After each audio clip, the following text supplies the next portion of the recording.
قال النبي صلى الله عليه وآله وسلم إياكم والكذب فإن الكذب يهدي إلى الفجور وإن الفجور يهدي إلى النار। নবীজি বলেন মিথ্যা থেকে সাবধান, মিথ্যা মানুষকে খারাপে নিয়ে যায়, খারাপের পরিণাম ফল জাহান্নাম। একটা চোর কি নবীজির দরবারে গেছে কয়েকটা গুনাহ নিয়ে, ইয়া রাসূলুল্লাহ আপনি না দুনিয়ার শ্রেষ্ঠ ডাক্তার, আমি অনেক পাপের কাজ করি, তবে আমার একটা ঔষধ দিবেন, আমি আস্তে আস্তে পাপগুলো ছাড়ব। বড় বড় কি পাপ করো?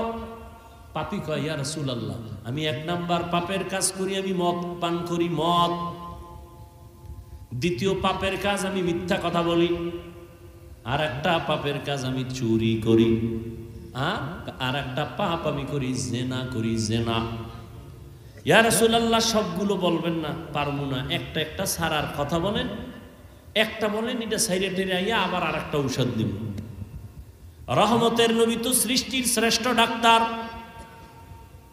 এমন একটা মেডিসিন দিবেন যে মেডিসিনের এক মেডিসিনে পুরা পাপের থেকে বান্দা পবিত্র হয়ে যাবে। সোরায় মনে মনে কইছে নবী বোধহয় বলবে চুরিটা বন্ধ কর।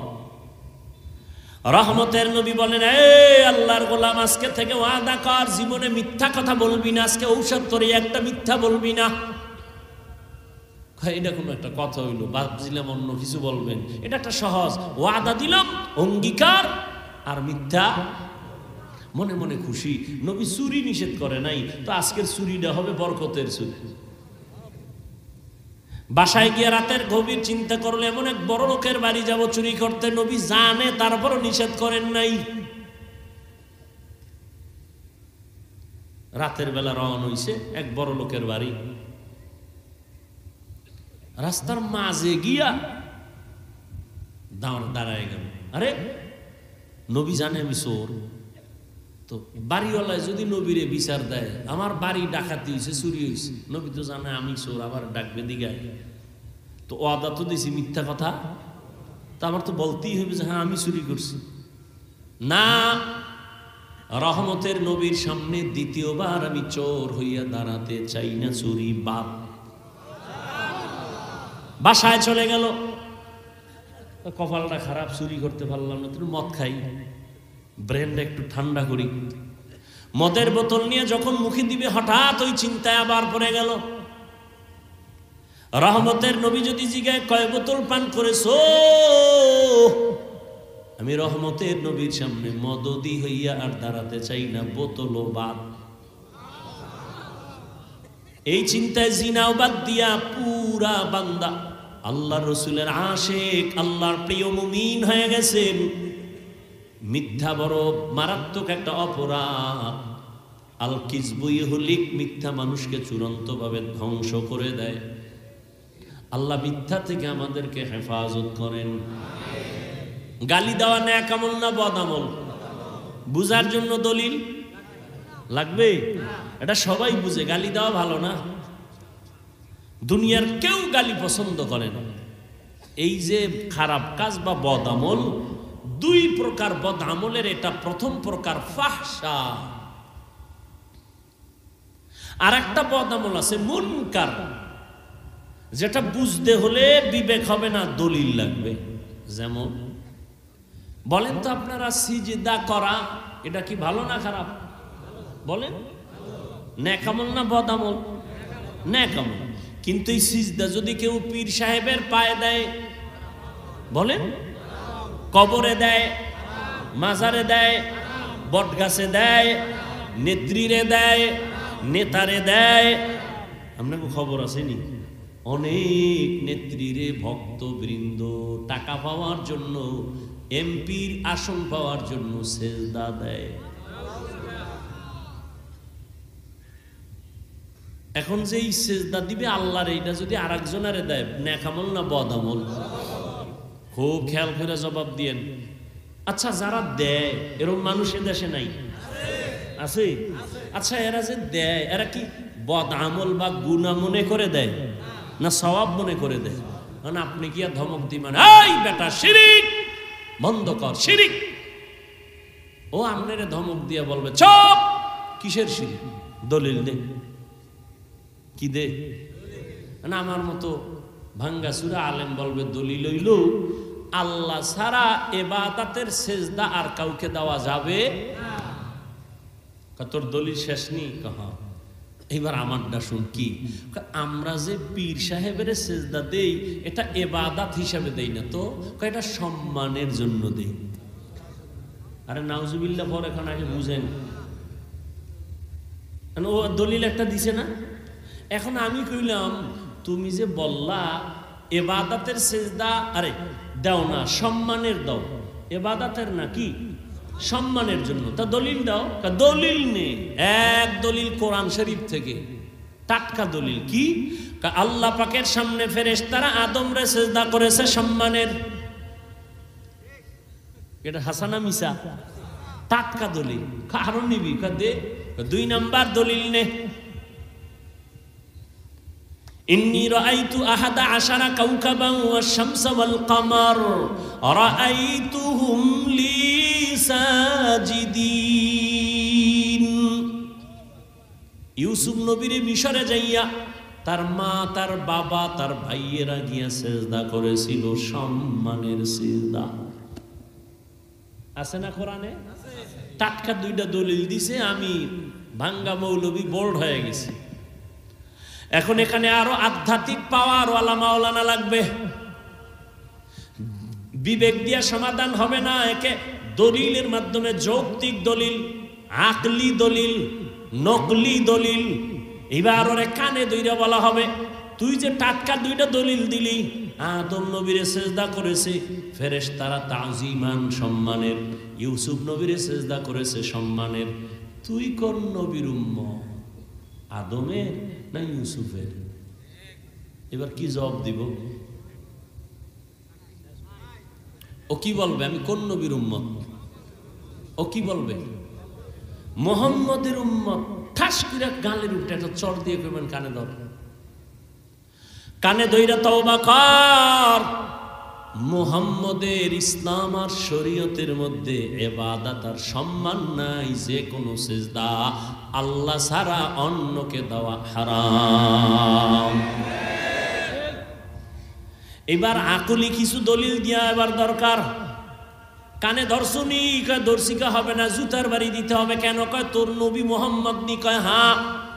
এবার ক রহমতের নবীর জন্য আসমান পাগল, জমিন পাগল, সমস্ত প্রাণীরা পর্যন্ত পাগল। শুধু তাই না, মুসা নবী আল্লাহর আশিক, ঈসা নবী আল্লাহর আশিক, ইব্রাহিম নবী আল্লাহর আশিক। আর আল্লাহ মাত্র একজন নবী মুহাম্মদের আশিক। ওই নবীরে পিপিলিকা পাগল নবীরে দেখবে, গর্তের সাপ পাগল নবীরে দেখবে, বাঘ পাগল দেখবে, হরিণ নবীকে দেখবে। বলো তো ওই নবীকে জীবনের 63 বছর হায়াতে কেউ একটা সম্মানের সেজদা দিছেন? দলিল দাও। এবং নবীর ইন্তেকালের পরে রওজায়ে মুবারকে 1500 বছর পর্যন্ত কোনো ভক্ত গিয়া আবেগ দিয়া সেজদা দিছে? এবার আকলের দ্বারা দলিল দে। জমিনের মধ্যে দরবার আছে না নাই? মদিনার দরবার থেকে কোন দরবার শরীফ দামি? আজমির শরীফ, মেজবান্ডার শরীফ, দেওয়ানবাগ শরীফ, হ্যাঁ, নিজামুদ্দিন আউলিয়ার দরবার, খাজা মঈনুদ্দিনের দরবার। তাহলে এক কথায় সবাই একমত, মদিনার দরবার থেকে দামি কোন দরবারের জমিনের মধ্যে? সবাই একমত। নাম্বার 2, জমিনে মাজার আছে না নাই? শাহজালালের মাজার, শাহপরানের মাজার, শাহ মখদুমের মাজার, শাহ আলীর মাজার, খানজাহান আলীর মাজার, শাহ আমানতের মাজার, খাজা মঈনুদ্দিনের মাজার, নিজামুদ্দিন আউলিয়ার মাজার। বলো মদিনার নবীর মাজার থেকে দামি মাজার কোনটা? ইব্রাহিম নবীর মাজার, ঈসা নবীর মাজার, মুসা নবীর মাজার। কি ফলাফল? দুনিয়াতে নবী মদিনার দরবার থেকে যেমন কোনো দামি দরবার নাই, আমার নবীর মাজার থেকেও কোনো দামি মাজার নাই। একমত? এবার বলো আমতলির মুসলমান ও যুবক, মদিনার নবীর মাজারে কতটা গরু জবাই হয়? কথা কয় না কেন? নবীজির মাজারে মোমবাতি জ্বলে কত হাজার? জ্বলেনি। সেজদা চলে কেমন? বেপর্দায় নারীদের নিয়ে জিকির চলে কেমন? ঢোল বাজেনি, একতারা হারমোনিয়াম আসেনি। ভালো করে দলিলটা রেকর্ড করে ঘরের দরজায় টানাও, স্লোগান দাও।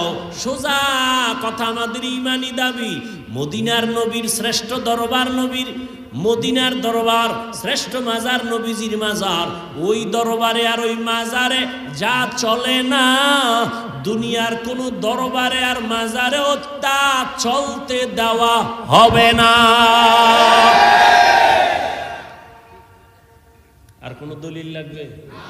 এরপরে দলিল চাইলে জুতা ছাড়া আর বিসমিল্লাহ নেই, সোজা জুতা। আল্লাহ হেদায়াত দান করুন। আবার এখানে কিন্তু একটা পেঁচ আছে, সুযোগ সন্ধানী কিছু বদমাস। এরা কয় মাজার ভাঙ্গে আগুন জ্বালায় দেয়।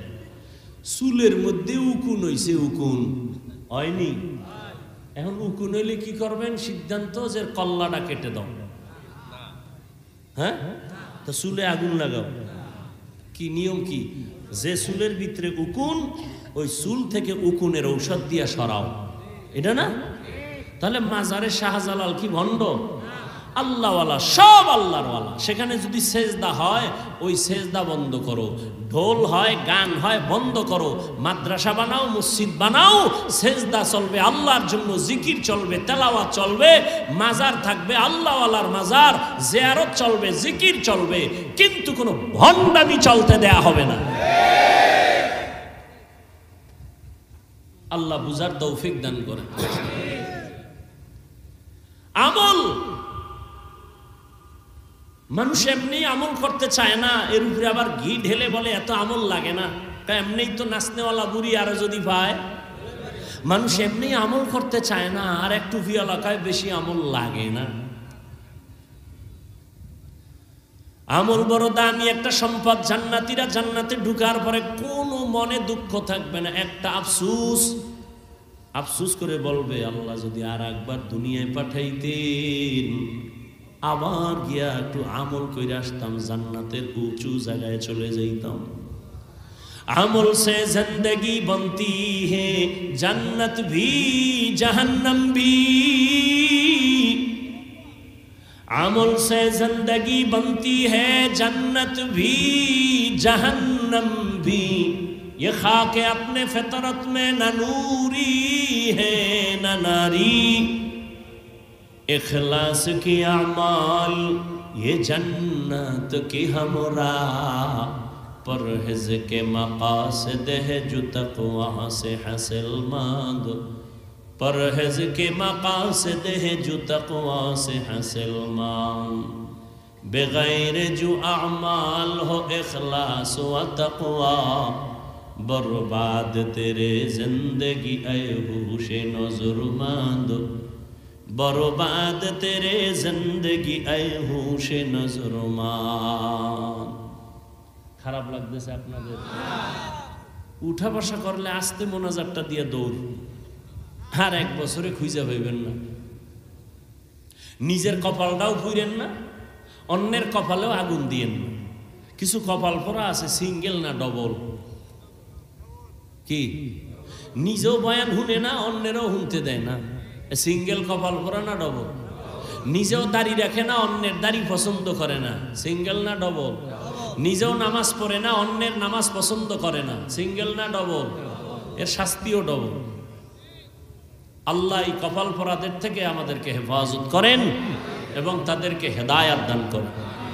ফামান কানা ইয়ারজু লিকা রাব্বিহি ফালইআমাল আমালান সালিহা। আজকের বয়ানটা শুধু তাদের জন্য যারা রবের সাথে মোলাকাত করতে চায়। কার সাথে? या इलाही मुझसे मुझको दूर कर, ताकि देखो मुझ में तुझको एक नजर। या इलाही तू मेरा माबूद है, या इलाही तू मेरा माशूक है। রবের চিনেই না মোলাকাত করবে কি? হ্যাঁ, যে যারে চিনে না সে তাকে মানে না, আর যে যাকে চিনে সে তাকে মানে। বলে কেমন মানা? মানে বলে জীবন দেওয়ার জন্য রেডি। বুঝেননি? কি বুঝেন? আপনিও মুসলমান, আমিও মুসলমান। আপনার আল্লাহ আমার আল্লাহ দুই না এক? আপনাদের নবী আমার নবী, আপনাদের কোরআন আমার কোরআন, আপনাদের কাবা আমার কাবা, আপনাদের ধর্ম আমার ধর্ম, আপনাদের কালেমা আমার কালেমা। আপনি আর আমি দুনিয়াতে আসছি সিস্টেম। শুধু আমতলির মানুষ মনে হয় যেন দুনিয়াতে আসার সময় লুঙ্গি পরে আসছিল। বিদায় বেলা কাফন হবে সংখ্যা 3টা সমান, নাকি কারো একটা বেশি হবে? কোটিপতি মরে গেলে একটা সম্মানে কাপড় বাড়াইয়াও দিবে না। একটা গরিব রিক্সা ড্রাইভারও যদি মরে যায় একটা কাফন কমাইয়াও দিবে না। সবার বেলায় কাফন 3টা, মহিলাদের বেলায় 5টা, কালার হবে আলাদা।